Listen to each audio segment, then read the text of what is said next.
Hello everyone, and welcome to today's Lunchtime talk, part of our regular speaker series here at the Maritime Museum Tasmania. Well, it's TMAG really, but you know.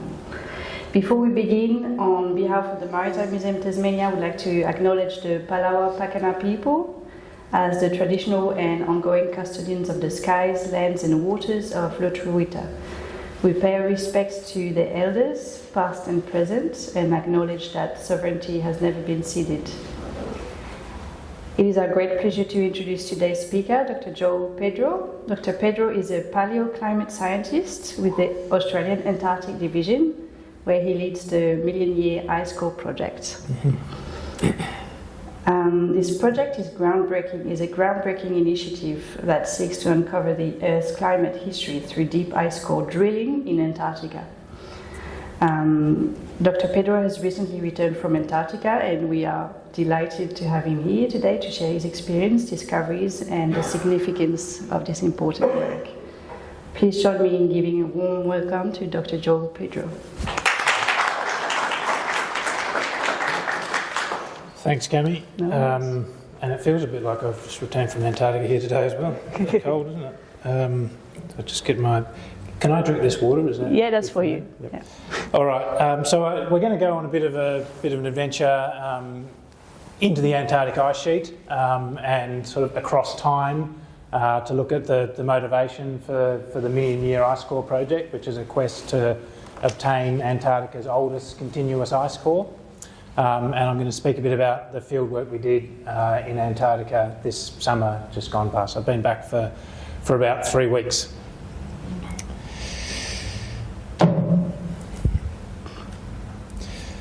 So I'd like to start with this image here. I don't know if it's familiar to some of you. Does anyone know this image already? You know what this is? This is the pale blue dot image from the NASA Voyager spacecraft, and the point of interest is that tiny blue speck, which is the Earth, and it's blue because of the Earth's atmosphere. So it was when the Voyager spacecraft was heading on its way out of the solar system, 1991, and in the last communications from NASA to the spacecraft, they told it to turn around and try and take a self-portrait of Earth, which is what that image is with the NASA's Voyager spacecraft. And why am I showing that when I'm talking about when I'm going to talk about a million-year ice core? I'm showing that because that picture is a snapshot of the Earth's atmosphere in time. That's why it's blue, because it's capturing the atmosphere. And if we look at an ice core borehole, and this is the start of the million-year ice core borehole. It's just pointing the camera down the borehole at the end of our drilling this year. You sort of get a bit of a parallel. This blue has been described as the blue of time, and the analogy, I think, is that here we've got a snapshot of the Earth's atmosphere at a single point in time. When we go into the Antarctic ice sheet, and with the Million-Year Ice Core project, we're aiming to drill to over 3 kilometres. We get a continuous record of the Earth's atmosphere over millions of years. We can get that down to annual resolution near the surface, and as we get deeper and deeper, the layers are thinned, but we can still get samples of around 1,000 years at a time, and we can track changes in the Earth's climate, changes in the ice sheets, changes in the composition of different gases in the atmosphere.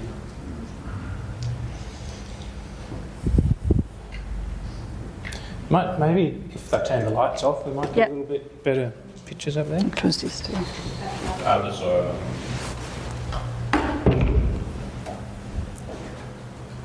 Thank you. All right, as long as you don't go to sleep. So if we move forward now, another shot from space, the NASA's blue marble picture showing Antarctica there and Australia to the north. And a picture off the coast of Antarctica showing an ice shelf, and quite clearly there you can see the striations, the annual layers in the snow, and that's formed by wind-blown sort of crusting of the snow surface, a bit more snow in summer, different textures, and so you see that pattern sort of like the rings of a tree, and that shows really visually how you are preserving a record in time, and you can also see how the layers are getting thinner as you get deeper. And so the Antarctic ice sheet is like this all the way through. All the ice in Antarctica has formed from snow falling at the surface. And you can think of the climate system as a system which is moving energy from the lower latitudes, from the tropics, where there's much more incident solar radiation, more heat coming in, and the Earth moves that heat away towards the poles. And in moving the heat away towards the poles, it carries with it moisture, and in the storms and eddies that carry that energy and moisture, we end up with the snow in Antarctica. And over time, the amount of energy that's coming into different parts of the climate system, to the tropics, to the high latitudes, has changed because of changes in the Earth's orbit, in the tilt of the Earth's axis, in the shape of the Earth's orbit around the Sun. And therefore the amount of energy and the amount of moisture that's being carried towards the poles changes. And that's important in building ice sheets and in the ice age cycles. And if you can imagine, in a cooler period of time, you're going to get more snow. That snow is more likely to last over summer in particular, and so snow that lasts over summer then gets built upon the next year. More snow lasts over summer, and then you start to get feedbacks. The higher that snow builds up, the colder the surface is. We know, like the top of Mount Wellington is usually about 10 degrees colder than Hobart. The same as ice sheets, about 10 degrees per 1,000 metres. So as the ice sheet gets higher, it becomes more capable of building snow, forming the big ice sheets that in the ice ages grew right over North America, grew right over Northern Europe, and lowered sea levels by 120 metres. But then you run into more feedbacks where if an ice sheet gets large enough and high enough, it depresses the bedrock and it becomes unstable and prone to collapse. So there's interplay of different forcings from the sun, from the volume of ice itself, how it interacts with the bedrock, how it interacts with the ocean, and these things play together to create the ice age cycles. And with the Million Year Ice Core project, we're aiming to go further back in time to understand more about the ice age cycles and their timing.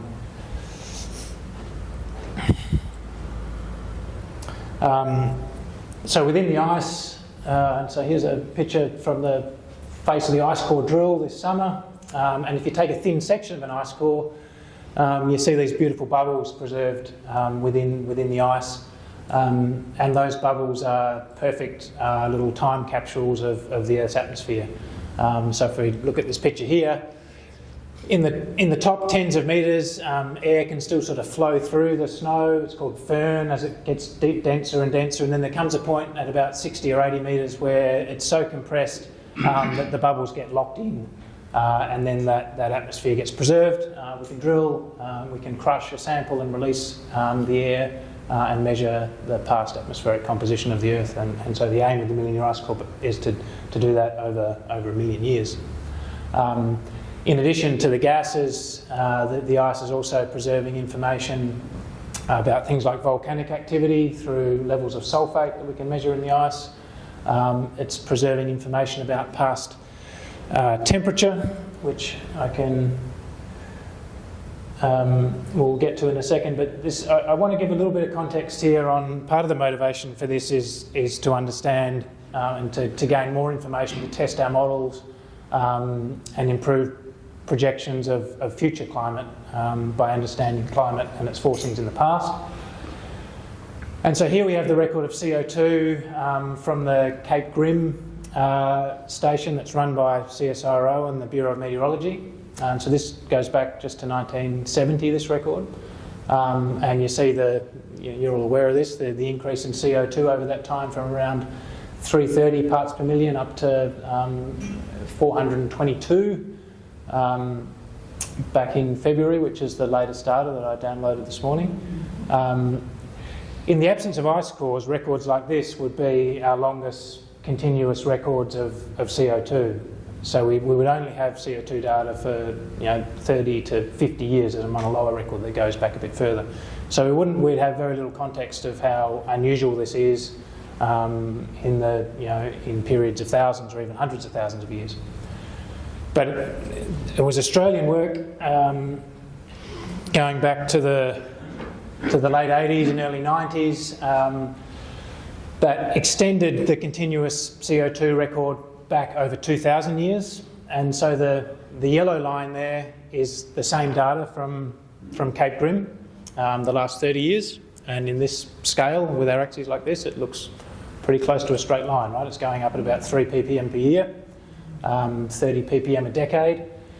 And the start of that increase happens here. It's sort of bang on about 1768 that you start to see the uptick, which is the invention of the steam engine by James Watt, the start of the Industrial Revolution and the burning of fossil fuels. And so you start to see the uptick. Before that, it was there are some variations, but in this, compared to the recent increase, it's very stable. So that it's important to know that is Australian work, and it's very influential, used in IPCC reports and others. We also know from the ice core data that the origin of this increase is definitively fossil fuels, and we know that because we can measure the isotopic composition of the CO2, and the CO2 of different origins has different isotopic ratios. So the fossil fuel CO2 is very depleted in carbon-13, and that's what this plot here is showing. The black line is showing the increase in CO2, and the yellow line, which drops down, is showing how that increase in CO2 is very depleted in the heavier isotope of carbon, which is a signature of fossil fuels. So there's proof from the ice core record of the cause of that increase.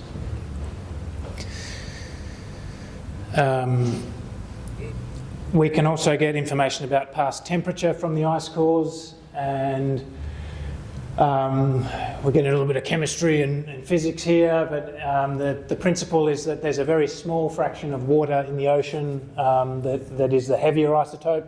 It contains the heavier isotope of oxygen, oxygen 18. 0.2% of the water in the ocean has that heavier isotope.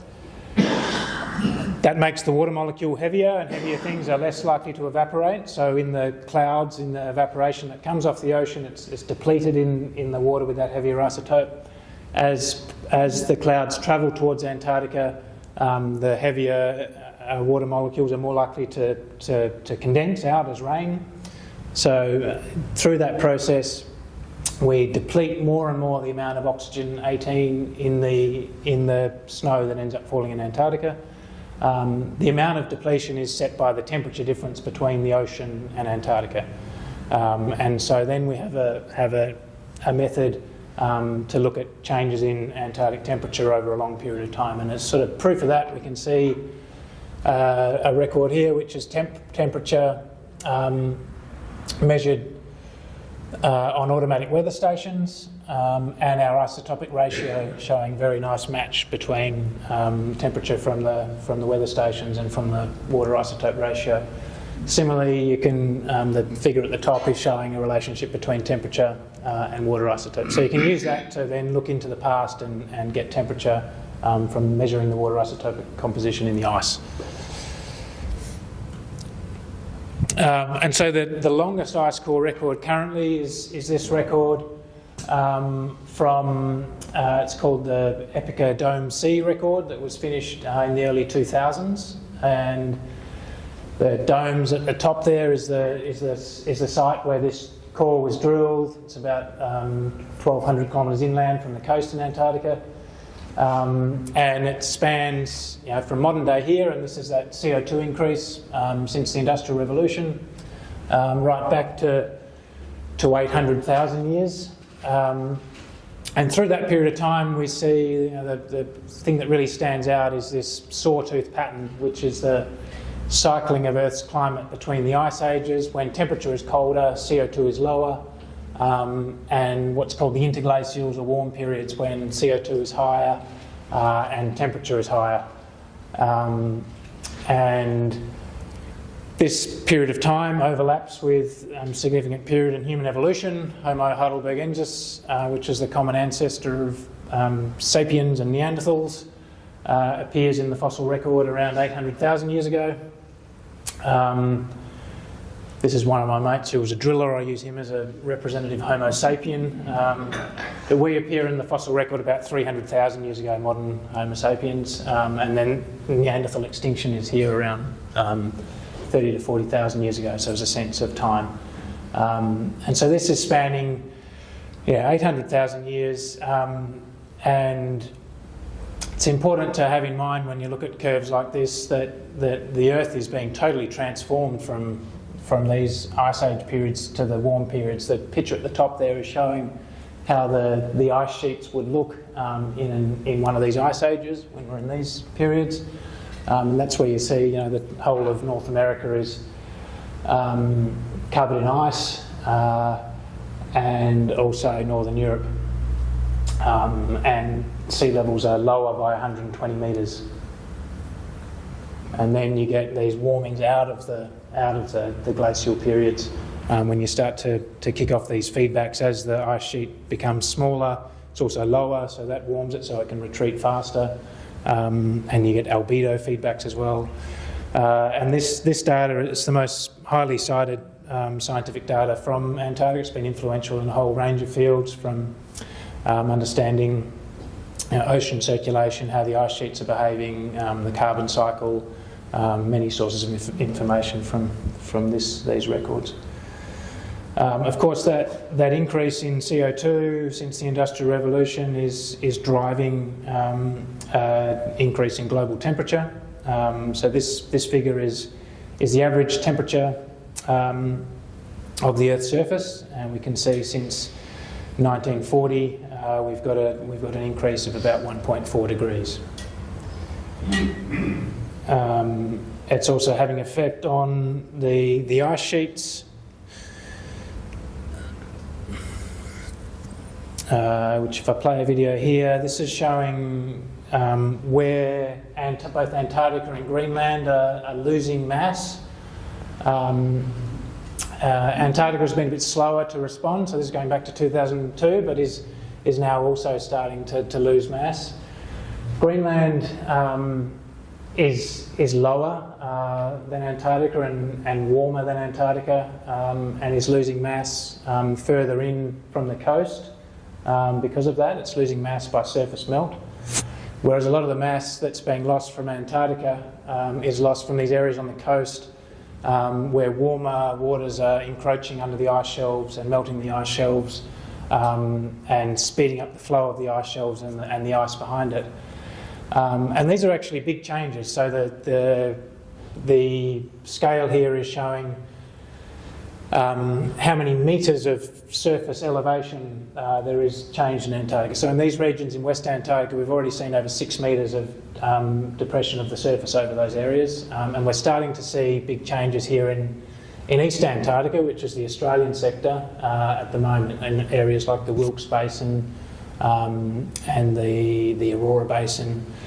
The AAD is currently off the coast here in this region that is orange, off the Denman Glacier region, which is one of the biggest glaciers in East Antarctica, trying to understand the transport of heat into the front of that glacier.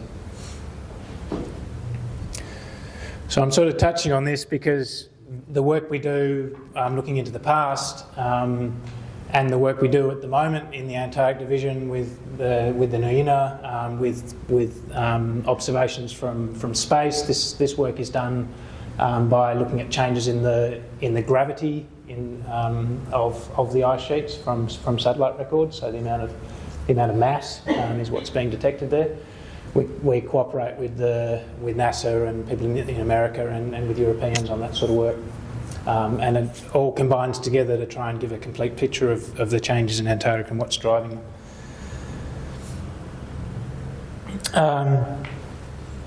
So I'll try not to give you too many of these squiggly lines, but the top one is again actually the temperature over the last 800,000 years from the ice cores. The middle one is the CO2, so that's the same record as we showed before. And the bottom one is another way of looking at changes in ice and climate in the past from marine sediment records. And the point I'm trying to make here is that as we go beyond 800,000 years, there's a change in the climate system and the cycling, which the glacial cycles which were occurring every 100,000 years switched to be occurring much more quickly. That oldest ice core record that I showed you, the existing one, doesn't extend into this period. There's some spot measurements, which are those circles, but we don't have a complete record going back from the ice cores.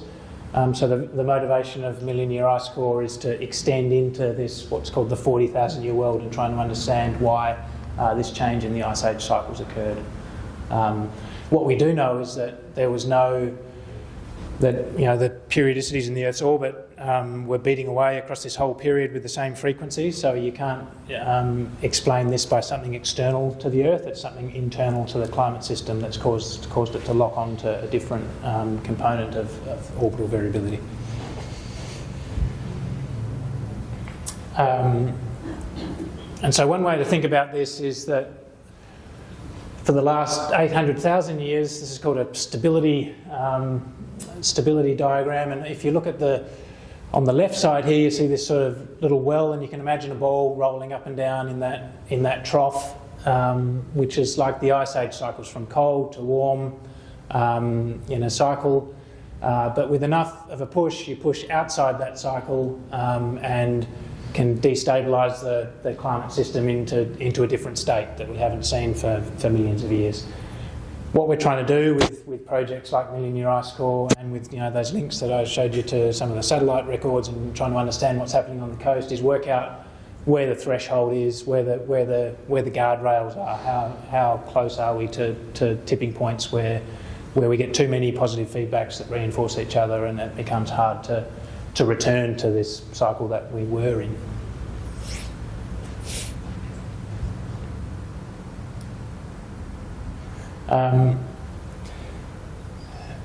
Maybe just go have a look quickly at a couple of things here. So what could be the cause of this change from faster ice age cycles with smaller ice sheets to the much colder ice ages of the last 800,000 years? One could be a long-term decrease in CO2 through that period that enabled climate to get colder, so it's easier to form ice sheets.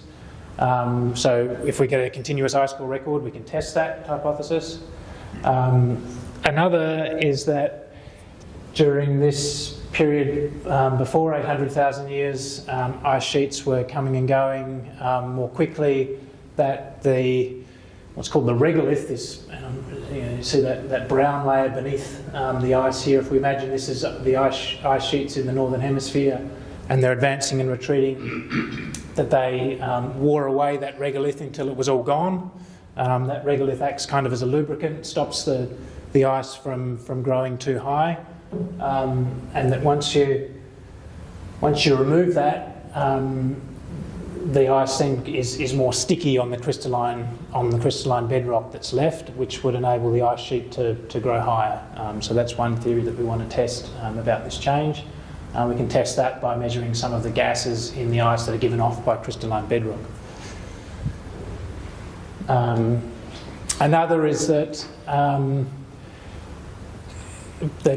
in this period of time before 800,000 years, we think ice sheets are a little smaller. Potentially in Antarctica, the ice sheets weren't advanced out over the ocean as they are today in ice sheets, in the ice shelves, and if they were sitting on land, then they're less vulnerable to changes in ocean temperature, and that as the climate went across this period, the size of Antarctica increased, it then rests out over the ocean and becomes more linked to changes in the northern hemisphere, and that there was a coupling then between the northern and southern hemisphere that's involved in this change in the ice age cycle.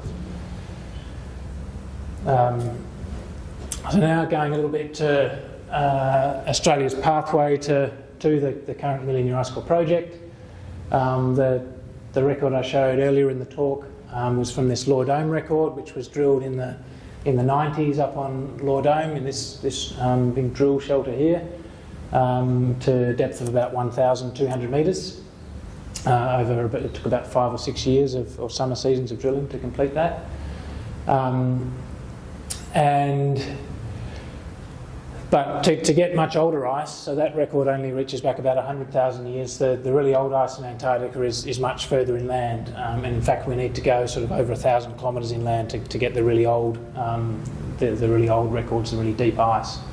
And if we go back to the 1950s to right up to the 2000s, Australia was quite active in inland traverse operations between stations like Mawson and Davis, and from Casey right inland to Vostok and to Dome Sea. But Australia lost that inland traverse capability by about the 2000s, when priorities were sort of focused elsewhere.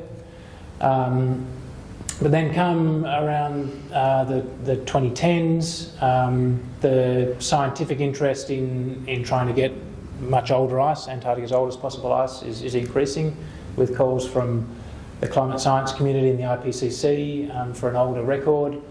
And the Australian Antarctic Strategy and 20-year action plan was this sort of whole of government focus on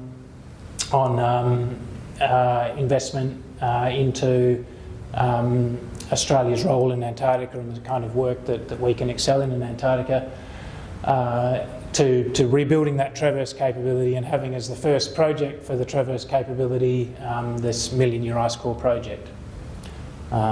So the drilling that we started last summer has its origins 2016 and even well before that. So I wanted to contrast a bit here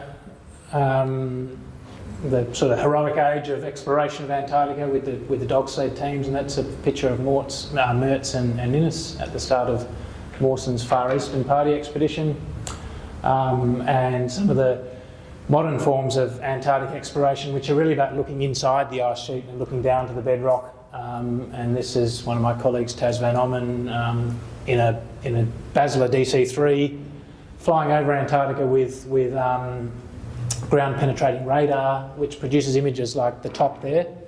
And in that image you see internal layering within the ice, and all those layers will have a fixed age. They're called, that's a stratigraphy.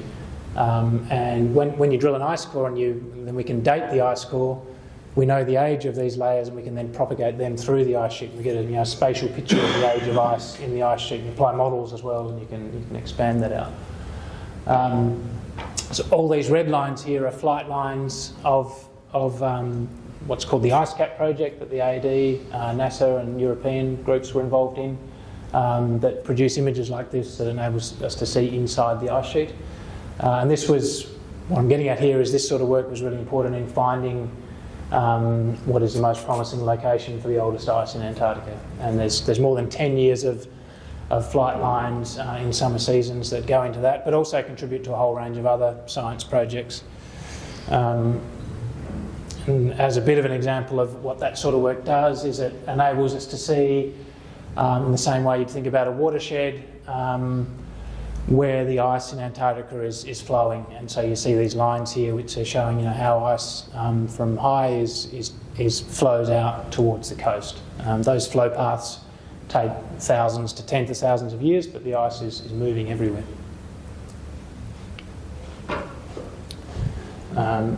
That sort of work also enables us to basically strip away the ice from Antarctica and see the bedrock topography underneath. And so you see in West Antarctica here, the mountains that are really the continuation of the Andes on the edge of that,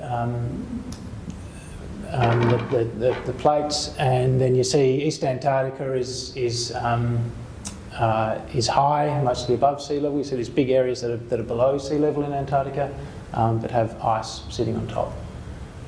So the work that's gone into things like finding the site of the oldest ice also contributes to our understanding of the bedrock, and this is needed to try and model how Antarctica will change in the future when we understand the movement of the ice.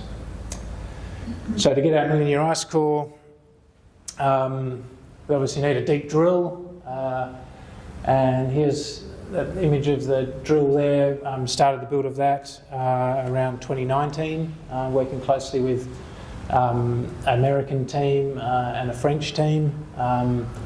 Most of the Antarctic and Greenland deep drills are all based on quite a similar design. We all work together quite closely. It's an 8 metre long drill. Inside the drill is a motor and a transmission that spins this cutting head. You can see the cutting teeth there, and it can take 3 metres of ice at a time. The drill is powered down a cable, which also acts as the cable that you put, like ours, which is 3 kilometres deep. We expect to need to be up there for 4 or 5 seasons of summer drilling, drilling it for sort of 6 to 8 weeks at a time, to a maximum of about 1,000 metres per year, and then you come back to the place the next year. So you need to get quite a lot of infrastructure around you to be able to drill and protect yourself also from the weather up there, where the average annual temperature is minus 55 at Dome C. It's 3,300 metres.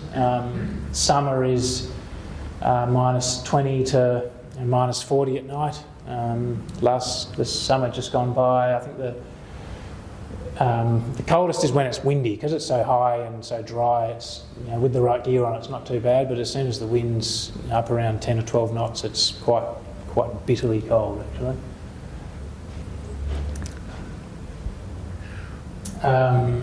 And so here's our traverse route. So we're going from Casey Station on the coast. We go up over Lower Dome and then up onto the East Antarctic Plateau, and make our way here to this site, Millennium Ice Core, Dome C North, which actually turns out to be, I'm searching all of this area of East Antarctica and the Australian territory. The best site for the old ice core was only about 10 kilometres away from that existing 800,000 years ice core. It's quite special conditions there that enable preservation of really old ice.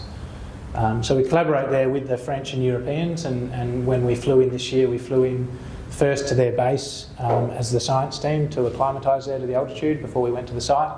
And the Traverse team of 10 people drove in 6 tractors. It took them 18 days to get up to the site. And it's actually the 3rd year of Traverse, so in the first year was just proving the route. There's a whole another talk you could give about just the Traverse itself, and rebuilding that capability and running tractors and power and comms systems and fuel at those sort of altitudes and temperatures. So the first year was proving the route, delivering some cargo. The second year, more cargo was brought up, and now this 3rd year, we've brought in the drilling gear and been able to start drilling. The figure at the right here is showing, it's another one of these radargrams. Maybe I don't need to go too much into it,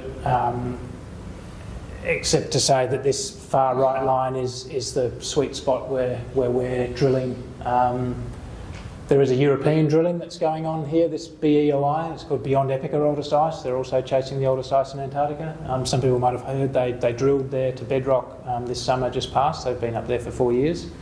The difference between their side and ours is the bright line near the bottom is the bedrock. So our site's deeper by about nearly 300 metres. And you can see at their site, above the bedrock is that sort of cloudy, ghosty looking layer. That's called stagnant ice, which we expect is ice that's not preserving a continuous climate record. It's ice that's probably got rocks and debris entrained in it that's maybe moved and folded over in the ice sheet. And so we don't have that over our site. So we expect that we're preserving a longer record, and we'll be able to push the record further than what the Europeans have obtained. And our modelling is actually indicating that we have a chance to get 2 million year old ice, which would be super cool. So a bit now on here's the Traverse this season. The picture at the top is when they were heading out of Casey Station. Actually head out in a blizzard as they were going out, and they got it up onto to starting the climb up onto the plateau, parked overnight and got quite buried by the blizzard there. They had a good day of digging their tractors out after that. And then this is en route. You see there some softer conditions. They had a lot of boggings there and had to go to sort of double hauling sled trains, so they'd have to pull for 20 kilometres with 2 tractors, one of the sled trains, and then go back with the 2 tractors and get the next, and sort of leapfrog like that. So That combined to sort of slow progress at the start of the season. They were aiming to get away in mid-November, but were delayed about 3 weeks. And meanwhile, myself and the science team were waiting at Casey. We couldn't go in until the Traverse team got there, and getting nervous about our field season then being compressed because of the Traverse delays. But this is just the nature of working in Antarctica. So that's the Traverse team making it up to the drill site just on Christmas Eve, and some fancy piston bully snow groomer work there by our French snow groomer, writing Merry Christmas in the snow. And so our targets this year were to bring all our cargo to this Dome C North site. We had been delivering some stuff to a site around 40 kilometres away near the European site. So the task was to move that over to Dome C North, to our target site, to set up the big drill shelter that we'll drill in over the next 5 years, to start pilot drilling and reaming, which means expanding out the diameter of the borehole using a shallow drill, and some other geophysics work around the site. And we were hoping to get 42 days, which was already a tight schedule, and by the time, with the Traverse delays and some weather delays, that was reduced down to 25. So going to the season, we were feeling pretty, I was getting a bit anxious about whether we'd be able to hit our targets. So there's the Traverse team moving the stuff over from Little Dome C to the new site, and here's us and the science team flying in. So this is the shot from the air of the wing of the Basler, looking down at the start of our camp. This is me looking very excited. I wanted to include that because maybe it's not so cool to include photos of yourself, but I've been working on this project for it's getting on to 10 years now, and the work in this group, and it had been 3 attempts to get into Antarctica to start the drilling that had been blocked by weather, and we had a couple of years blocked by COVID, and with some delays in Traverse. And it was really amazing to actually see the place after years of looking at modelling and radar-grams. It actually exists. So I'm very excited there. So we flew into Concordia, the French station, to acclimatise to the altitude. And then we went out to the site. The first big task was to build this drill shelter. And we're living in the camp. It sort of looks like this. The blue there is our kitchen living mess sort of setup. It's a container with fold-out sides. Behind it is a train that's pulled by the Traverse, which has the generators, has the sleeping vans, and also sort of a living kitchen sort of room, comms, equipment, fuel. And then these green vans here are also, it's all on sleds, are sleeping vans, a fit 4 in each van.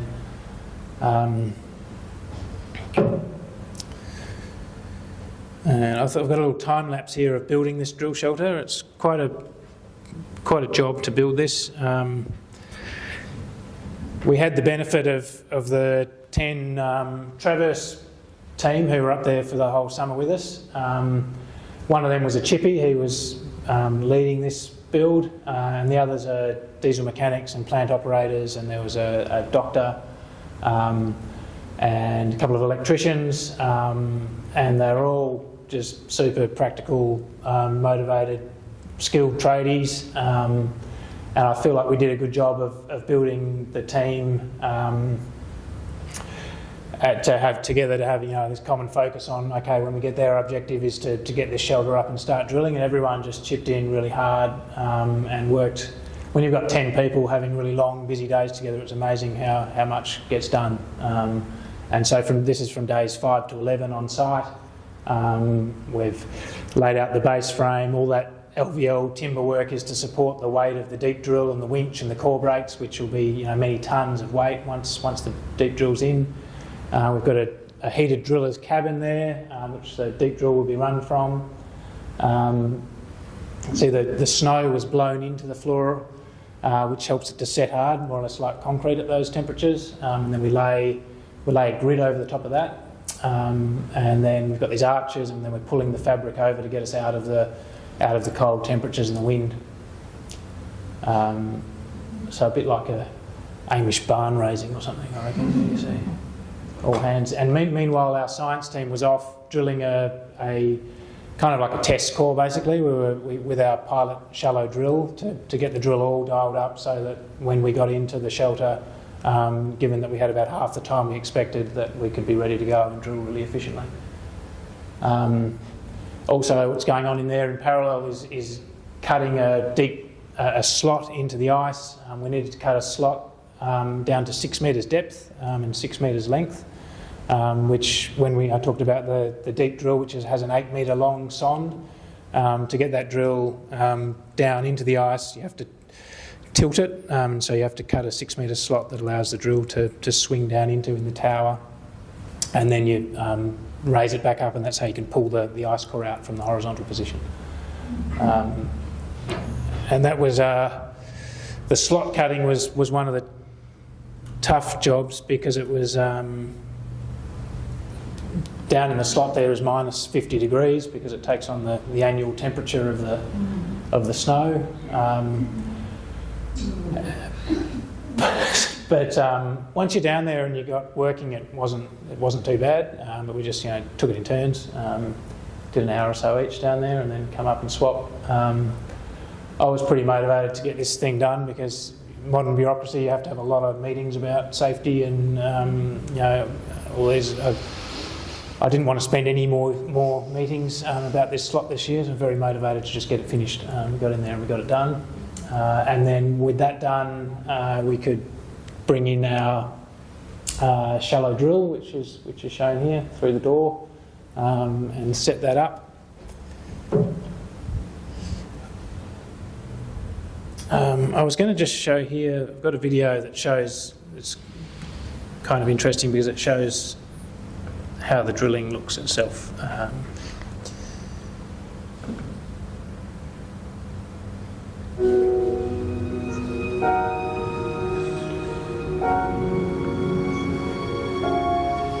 Oh, where it's gone.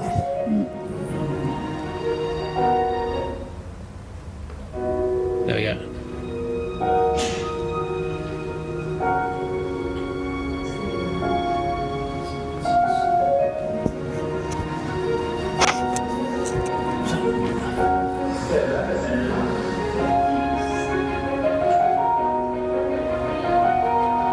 So at the back there is all our benches set up to process the ice core when we pull it out of the borehole. So this I've been talking about our pilot drill. This drill only has a 4 metre sonde and takes only 1 metre cores at a time. But it's better to use this smaller drill for the very first part, which we need to be very precise about starting the borehole nice and straight and true.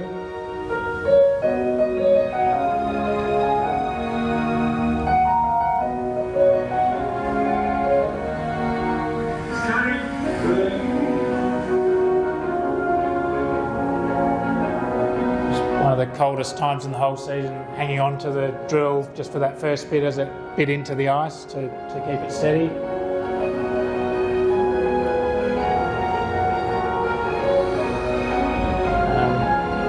See our trapdoor there, very important thing. Whenever the drill's down in the borehole or back out, you shut the trapdoor. There's a lot of ice core boreholes that have had spanners or bolts or things drop down them, and it's quite problematic to get them out.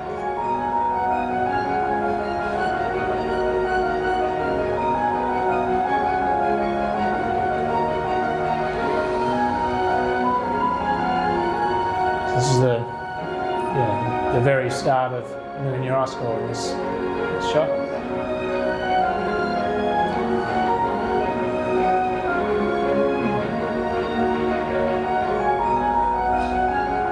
See how it's got these core dogs that grab the core, and with near the top there, the ice is still soft, so you see those scratch marks. But as you get deeper, it's very solid, hard ice, and you won't get those cuts.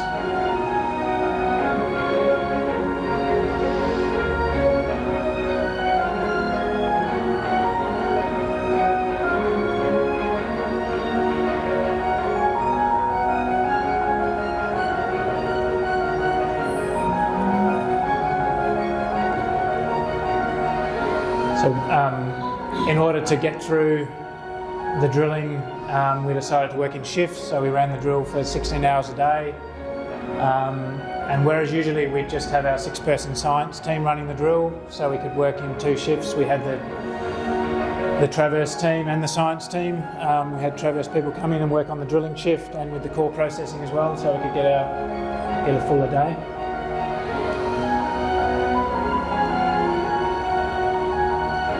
So you bring the sonde up to the surface like that, and then you tilt the drill.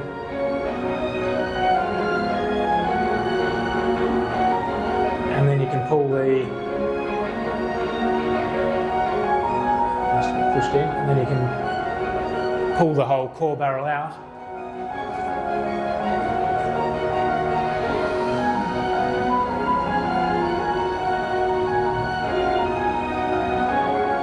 And then move the core over to this core processing line where you carefully measure it.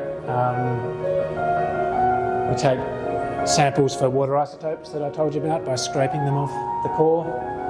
But most of this core then gets put into boxes and transported back to here to Hobart.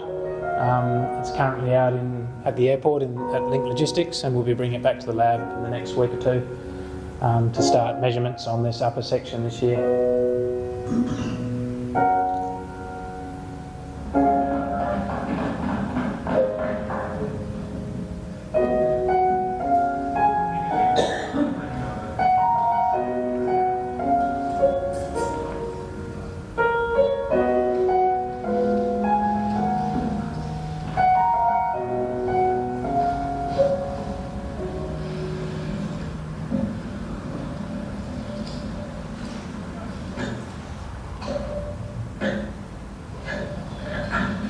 With the bigger drill, it gets too heavy to manually carry the core barrel, and it's then using rolling trolleys and a winch to pull the core barrel out and push it, and to push the core out onto this core processing line. And then it's kind of a case of repeat, keep drilling down. And so our target this year was to get to 150 metres to get into where we're into glacial ice past the open fern, and then to expand the size of the borehole out, ready to put a fiberglass casing into the top that will stop the ice from closing in, and also allow us to put a fluid into the ice that has the same density as the ice, which is needed to stop the deeper borehole closing as we drill deeper.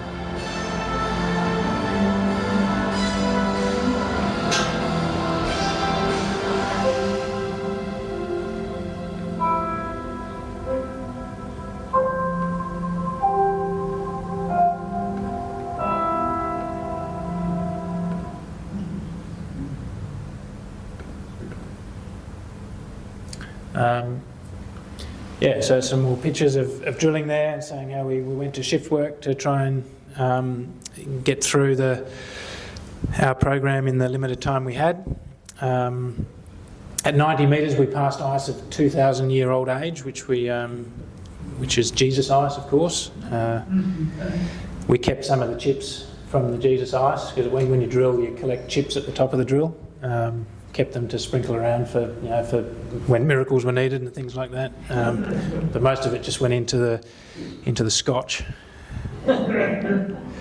And so there's the final core for this season with Etienne, our driller from Canada, from Whitehorse. And then we had 6 days left before we had to get out to complete the reaming, which is this, as I mentioned, about expanding the size of the borehole. And there's kind of a schematic of what we needed to achieve, these steps in the borehole, so that we could put the bore casing in. And so the total depth really to drill out, when you add these reaming steps as well, is more like 500 metres, because we're going up and down. So it's quite a lot that we got done. And here we had only a few days to go. We had this is the final reamer. These reamers, you cut the ice at the top there, you can see those holes, and that's spinning and the ice is dropping in, and this part hangs down the borehole and the chips drop into this barrel, and then you remove just the chips from the borehole. We had then with only a day and a half to go, the drill motor burnt out, But in these projects you have to have a lot of spares, so we swapped in the spare drill motor. We also went through about 3 or 4 seals between the motor section and the transmission, caused by drilling in those really low temperatures. Had to change them out, had to re-terminate a drill cable. So, thanks to having skilled engineers, Etienne and Darren in particular, we were able to deal with that stuff. And there's a picture of the team at the end when we're very happy to have finished our objectives for the season. So we're 17 people, 11 from Traverse and 6 from Science. And there's a picture of the camp at the end of the season. The part at the top there is mostly pulled away by Traverse, you can see with the tractors parked behind it. But this is the drill shelter which remains, and the buildings to the south of that long train all remain in place. So we come back to them next year. We'll come back to the borehole that I'm showing there and put down this fiberglass casing and install our deep drill. And we aim next season to drill to 400 or 500 metres, and then in the seasons after that, because next year's still a bit of a setup season with building the big drill and our fluid handling system. Then after that, we'll try and hit targets of more like 1,000 metres per year. I think I'm pretty much out of time, but there's a separate talk would be about the measurements on the ice. So just quickly, we measure the gases and isotopic composition of the gases, and we do that by applying infrared laser to the ice, which melts the ice without producing any liquid, and then we pump away the gases under vacuum, and we can measure gas concentrations and isotopes. And we also measure the chemistry of the ice, things like the very trace dust concentrations, indications of past volcanic activity, and even indications of changes in solar activity by melting thin sticks of the ice and pumping it through various instruments. And so there's the sort of long-term schedule for the project, aiming to hit 3,000 metres around 28, 29. So we've got a few seasons ahead of us. And most of the really old ice is close to the bedrock, which is what's being shown here. 3,064 metres deep. It's at 2,900 metres that we're at 1.2 million years according to the modelling, and then so that it's really this bottom 100 metres where the really old ice is all stored in very thin layers. And I think that's about my time, and I'll leave it at that. Thanks for your interest. Thank you so much. Yep.